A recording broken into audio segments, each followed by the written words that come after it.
মাত্র কয়েক মিনিটে ফোন ফুল চার্জ। আজকে আমরা দেখাবো রিয়েলমির সুপারবুক 45 ওয়াট, 80 ওয়াট অ্যান্ড 100 ওয়াটের চার্জার। এখন ফাস্ট চার্জ কিন্তু লাক্সারিয়াস না, এটা দৈনন্দিন প্রয়োজন। রিয়েলমি এর সুপারবুক সিরিজের পাওয়া যায় নানা অপশনের পাওয়ার চার্জার। চলেন দেখা যাক আনবক্সিংয়ে।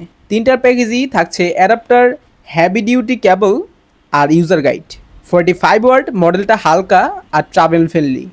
80 ওয়াট অ্যান্ড 100 ওয়াট কিছুটা বড় কিন্তু শক্তপোক্ত বিল্ড। তিনটারই গ্লোসি হোয়াইট ফিনিশ।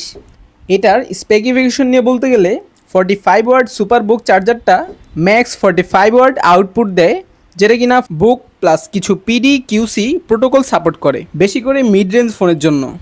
80 ওয়াট সুপারবুক এটার ম্যাক্স আউটপুট হচ্ছে 80 ওয়াট, আর ফুল স্পিডের জন্য শুধু সাপোর্ট করে রিয়েলমি অ্যান্ড অপোতে। অ্যাটলাস যেটা 100 ওয়াটের সেটাও কিন্তু output 100 watt max. Extreme fast charge, full speed শুধু হাই এন্ড মডেলের জন্য। এই চার্জারগুলোর পারফরমেন্স টেস্ট করে দেখেছি। 45 ওয়াট 0 থেকে 50% চার্জ হয় মাত্র 30 মিনিটে, অ্যান্ড 0 থেকে 100% হতে সময় লাগে 65 মিনিটস। আর 80 ওয়াট 0 থেকে 50% মাত্র 12 মিনিট হয়ে যায়, এটা অনেকটাই ফাস্ট। অ্যান্ড 0 থেকে 100% হতে সময় নেয় 30 মিনিট। আর যেটা 100 ওয়াট সেটা 0 থেকে 50% মাত্র 10 মিনিটে, অ্যান্ড 0 থেকে 100% 25 মিনিটে। তিনোটাতেই তাপমাত্রা সেফ লিমিটেড থাকে, তবে 100 ওয়াট ও 80 ওয়াট চার্জার চার্জিংয়ের সময় একটু বেশি গরম হয়, মানে টেম্পারেচারের উপরে কন্ট্রোল করে। তো ওভারঅল বলতে গেলে 45 ওয়াট হালকা ট্রাভেল ফ্রেন্ডলি, যারা মিড রেঞ্জের ডিভাইস চালান তাদের জন্য ভালো হতে পারে।